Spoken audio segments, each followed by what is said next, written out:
Hi,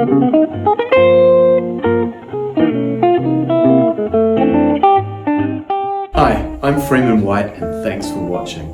Now it's been a little while since I posted my last plein air painting video, and that's because I've been working really hard on my property that was badly damaged during the Napier floods in November. Now the good news is we're making awesome progress, and now I finally get to go on a couple of plein air painting adventures that I've been dreaming of.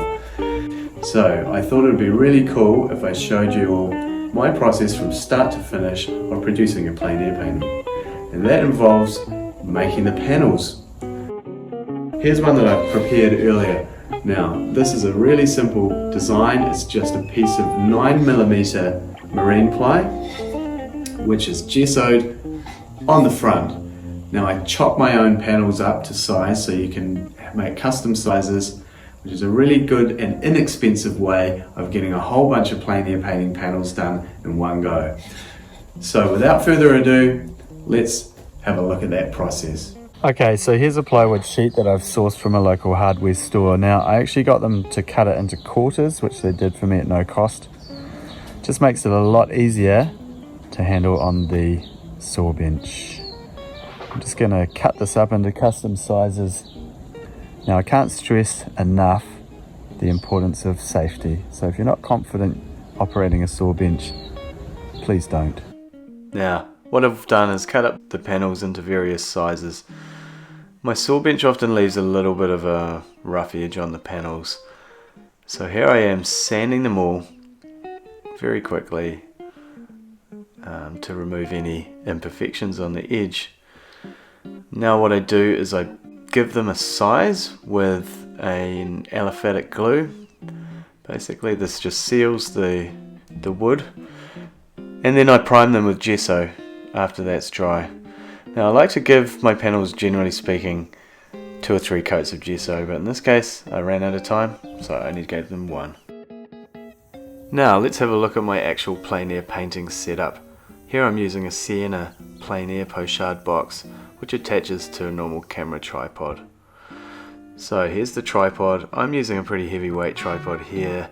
It's not that great for tramping, but it is really good in windy conditions.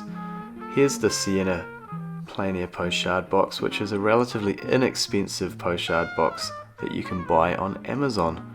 Now I know there are heaps of really good pochade boxes out there, and I'll probably upgrade at some stage, but for now this is awesome. As you can see, you can hold one wet painting in the pochade box and close it again. Super handy for transporting wet paintings from locations back to the studio. Now there's an extra work surface here that just clips on the side, and I always clip my rag for cleaning my brushes on there so it won't blow off in the wind.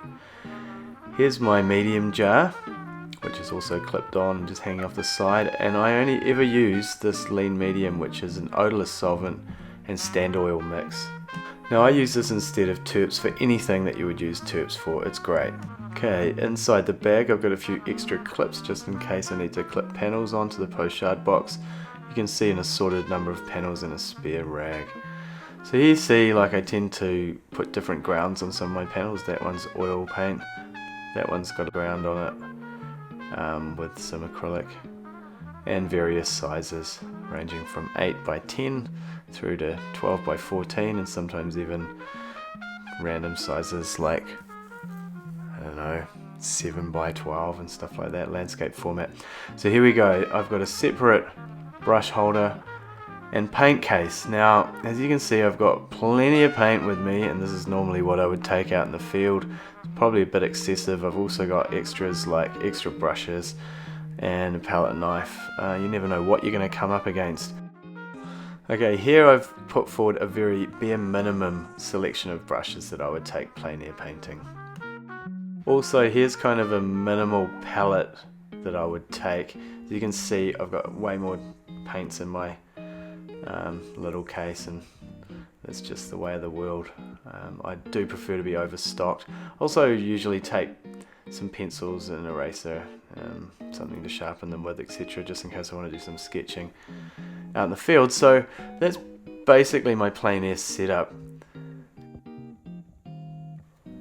Here's a couple of extras. Obviously I've got an extra tripod with me and a couple of phones for recording and a mobile battery pack in case my phones run out. Now it all fits into this one 40-litre backpack. As you can see, I'm just packing it down. Tripod clips on the back there and I'm good to go. Time to do some painting.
Okay, so the weather's finally cleared up.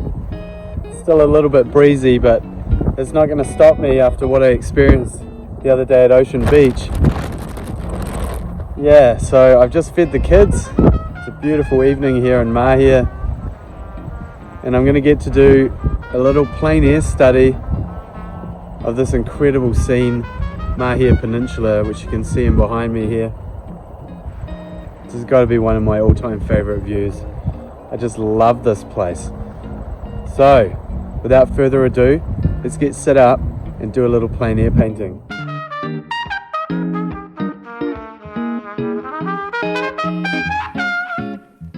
So I usually start by sketching in the composition and just seeing what I can fit on there. I'm using the sight size method, and I've used this format of panel because I think that painting it life size, basically exactly the same size as I can see it, it just made sense to use a wide format landscape panel. Now this is one of the panels that I just made, and it actually measures 6 by 13 inches. It's a bit of a random size, but perfect for what I wanted to do with it. Now you can see how I've basically blocked in the forms, put in some of those darks, and now I start adding the detail over the top. Ideally you'll get the composition right quite early on in the piece and not have to change it too much. You also don't really want to be chasing the light. So it's important to lock in those darks early on in the painting process, block in the lights and have a bit of fun whilst you're there. Total time 1 3/4 hours. Hey, well I finally got to do a little plein air painting out here on Mahia. This is Opatama Beach. I've been coming here since I was a kid and I just love this place. It's hard for me to put into words just how much this place really means to me. So I had to put it into a painting. It's been a little bit windy, but as you can see, absolutely stunning light conditions. Really, I couldn't be happier. You've got to take every opportunity that you can to keep those paintbrushes moving. So from me, Freeman White, until tomorrow, happy painting. Original soundtrack by Aleister James Campbell and Lex French. For more interesting content, follow me on Instagram. And make sure that you're subscribed to my YouTube channel to stay up to date with everything that I'm doing. Thanks for watching.